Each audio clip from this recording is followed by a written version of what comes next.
Assalamualaikum warahmatullahi wabarakatuh. Perkenalkan, nama saya Nuraisa Husen. Saya mahasiswa dari Universitas Islam Riau, jurusan Pendidikan Matematika. Pada kali ini, saya akan menjelaskan materi tentang mekanisme perilaku individu psikologi pendidikan. Apa sih itu perilaku? Perilaku adalah tindakan atau aktivitas dari manusia itu sendiri yang mempunyai bentangan yang sangat luas, antara lain berjalan, berbicara, menangis, tertawa, bekerja, kuliah, menulis, membaca, dan sebagainya. Dari uraian ini dapat disimpulkan bahwa yang dimaksud perilaku manusia adalah semua kegiatan atau aktivitas manusia, baik diamati langsung maupun yang tidak dapat diamati oleh pihak luar. Perilaku dibedakan menjadi dua, yaitu yang pertama perilaku tertutup atau converse behavior. Perilaku tertutup adalah respon seseorang terhadap stimulus dalam bentuk terselubung atau tertutup. Respon atau reaksi terhadap stimulus ini masih terbatas pada perhatian, persepsi, pengetahuan, kesadaran, dan sikap yang terjadi pada orang yang menerima stimulus tersebut dan belum dapat diamati secara jelas oleh orang lain.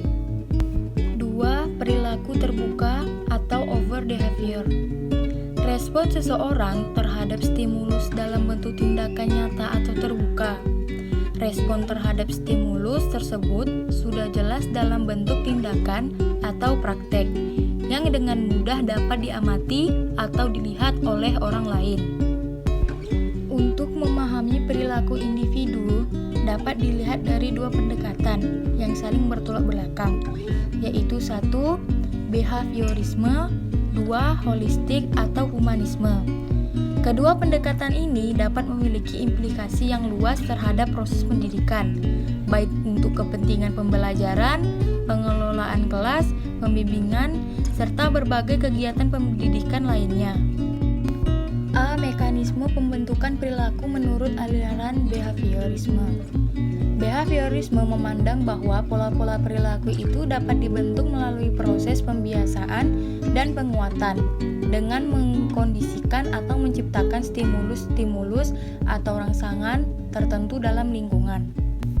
B. Mekanisme pembentukan perilaku menurut aliran holistik atau humanisme. Holistik atau humanisme memandang bahwa perilaku itu bertujuan yang berarti aspek-aspek intrinsik atau nilai, motif, tekad dari dalam diri individu merupakan faktor penentu untuk melahirkan suatu perilaku, meskipun tanpa adanya stimulus yang datang dari lingkungan. Perilaku individu diawali dengan adanya kebutuhan.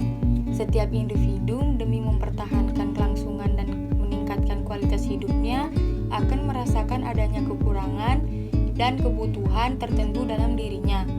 Dalam hal ini, Maslow mengungkapkan jenis-jenis kebutuhan individu secara hierarkis, yaitu 1. Kebutuhan fisiologikal, 2. Kebutuhan keamanan, 3. Kebutuhan kasih sayang atau penerimaan, 4. Kebutuhan prestise atau harga diri, dan 5. Kebutuhan aktualisasi diri. Sementara itu, Stranger atau Nana Shaudi Sukmadinata mengetengahkan 4 jenis kebutuhan individu, yaitu 1. Kebutuhan berprestasi, yaitu kebutuhan untuk berkompetisi baik dengan dirinya atau dengan orang lain. Yang kedua, kebutuhan berkuasa, yaitu kebutuhan untuk mencari dan memiliki kekuasaan dan pengaruh terhadap orang lain. 3. Kebutuhan untuk membentuk ikatan, yaitu kebutuhan untuk mengikat diri dalam kelompok, membentuk keluarga, organisasi, ataupun persahabatan. 4. Kebutuhan takut akan kegagalan, yaitu kebutuhan untuk menghindar diri dari kegagalan atau sesuatu yang menghambat perkembangannya. Motif individu dapat dikelompokkan ke dalam dua golongan, yaitu yang pertama motif primer atau basic motif, kedua motif sekunder. Sekian dari saya. Wassalamualaikum warahmatullahi wabarakatuh.